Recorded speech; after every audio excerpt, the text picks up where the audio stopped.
Halo teman-teman semuanya, saya Jaka Tarek Khatulistiwa. Di sini kita akan mulai sesi yang mana menjelaskan tentang dive into OSPF World 2, hashtag 2 ya. Kemarin dari hashtag 1 yaitu pengenalan OSPF secara singkat, apa area-areanya, apa itu OSPF, bagusnya digunakan di mana, OSPF itu apa, dan juga karakteristik OSPF sendiri. Lalu selanjutnya kita akan menjelaskan outer ID OSPF, OSPF filter flow, bagaimana berjalan, dan syarat adjacency. Adjacency itu adalah syarat hubungan. Dan ini adalah dive into routing OSPF. Hashtag 2 dijelaskan dengan satu page saja, satu halaman saja. Yang mana ini sudah kita jika sudah menghafal, sudah memahami ini, dan insya Allah OSPF kita bakal, ilmu OSPF kita bakal naik. Lalu pertama, apa itu router ID? Jadi di OSPF ini ada untuk membedakan antar router yang lainnya digunakanlah router ID di OSPF ini. Jadi kan router OSPF ada banyak ya. Jadi kalau misalkan ada banyak, cuma pengenalannya kagak ada, percuma. Kalau pakai IP juga pengenalannya bakal lebih sulit dikenali oleh para engineer. Jadi gimana cara engineer ilmuwan mengakalinya, dibuatlah router ID di OSPF. Jadi apa itu syarat router ID? Yang pertama, router ID itu digunakan untuk menggunakan DR dan BDR. Apa itu DR dan BDR? Saya jelaskan. Fine. Jadi teman-teman, DR dan BDR. Ini DR, ini router 1, router 2.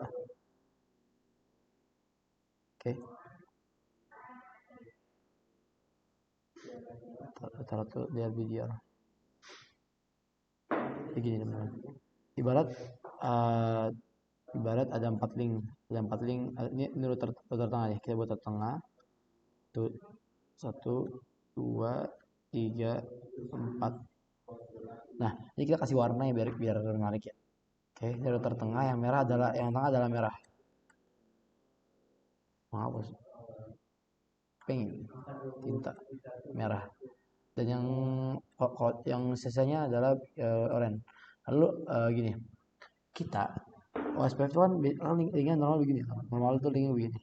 Kalau enggak yang beda, yang normal ya, bukan yang full mesh, yang begini. Nah, ini kita sebutnya topologi link biasa. Jadi apa yang bisa teman-teman tangkap di sini?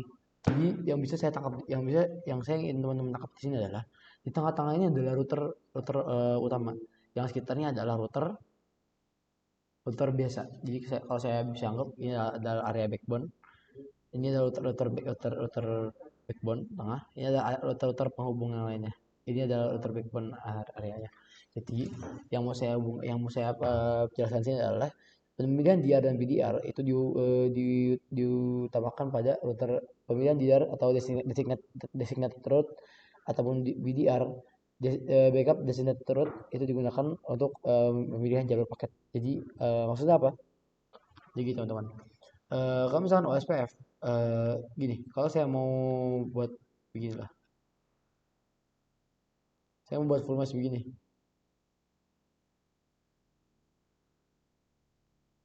ya. Jadi teman-teman, saya buat full mesh begini, cuman saya mau mengirim paket dari paket router A, dari router ujung kanan, ujung kiri atas dari router ini, saya mau kirim ke sini, router ujung sini. Jadi bagaimana caranya router OSPF menentukannya?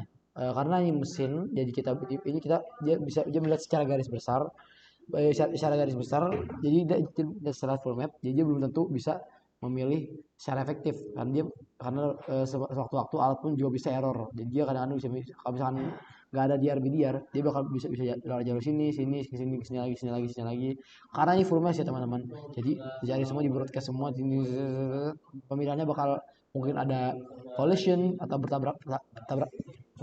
paket yang bertabrakan, bisa ada collision yang tinggi, kemungkinan collision yang tinggi, maupun ketidak efektifan atau jarak waktunya. Jadi dengan pemilihan DR seperti ini teman, ada router yang dinamakan router utama.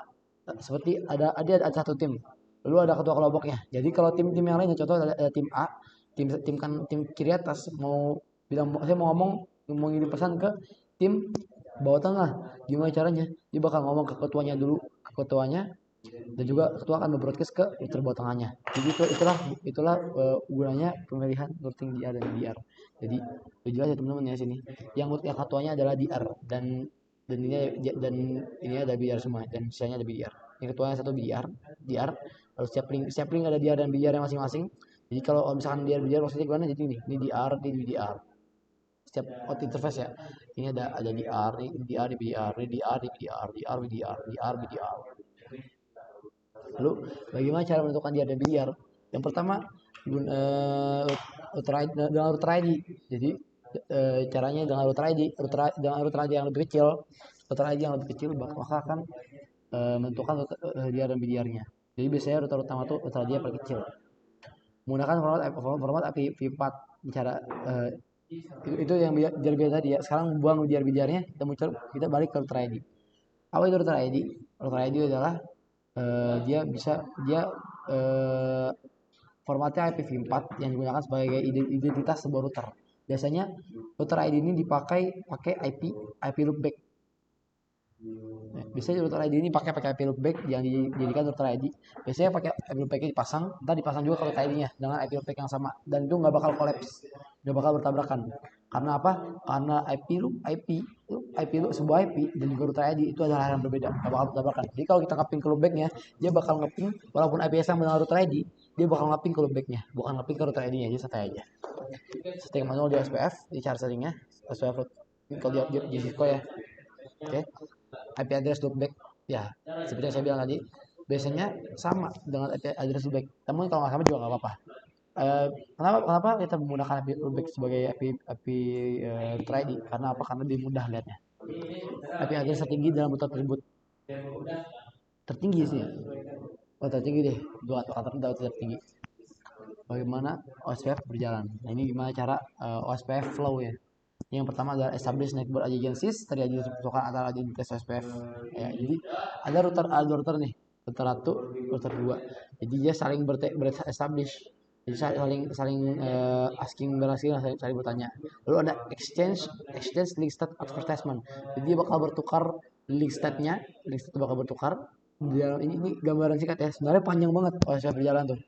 Ada kali beberapa halaman, mungkin bisa sampai 7 halaman buat jelasin OSPF jalan dong. Cuma saya singkat menjadi 5 singkatan kecil. Access link state advertisement. Jadi ada beberapa tahapan dalam OSPF yang dimulai dari error, jadi masih saling dari silence hingga ke full adjacencies. Exchange link state, ada boot link state, ada dapat database ataupun bertukar LSDB ataupun hello packet. Lalu execute the SPF algorithm, saling dieksekusi paketnya, dibuka dan choose the best route. Itu cara OSPF berjalan secara singkatnya ya. Lalu ada syarat adjacency. Apa itu syarat adjacency? Yang pertama, syarat adjacency, maksudnya adjacency adalah ada router dua ingin terhubung menggunakan OSPF, itu namanya adjacency. Jadi syaratnya adalah saling terhubung. Pertama, router ID berbeda atau biasanya loopback berbeda. Area ID harus sama.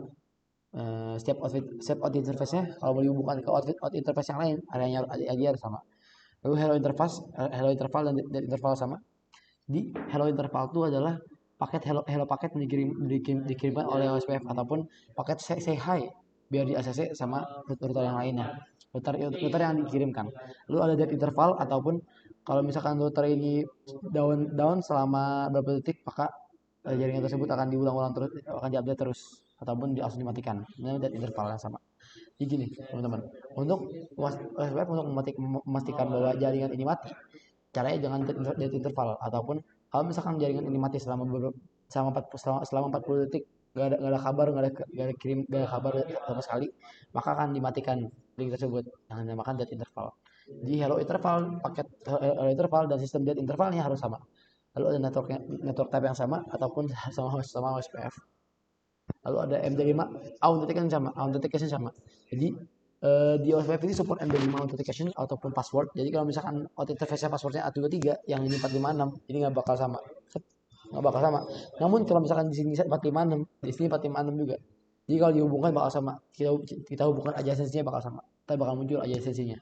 Namun kalau nggak sama nggak bakal. Karena kalau passwordnya nggak matching nggak bakal di ACC. Ya, mungkin sekian tentang OSPF, dive into the SPF routing word #2. Saya harap tutorial dari saya ini bermanfaat buat kalian dan juga memberikan sedikit wawasan OSPF kepada kalian. Sekian. Assalamualaikum warahmatullahi wabarakatuh.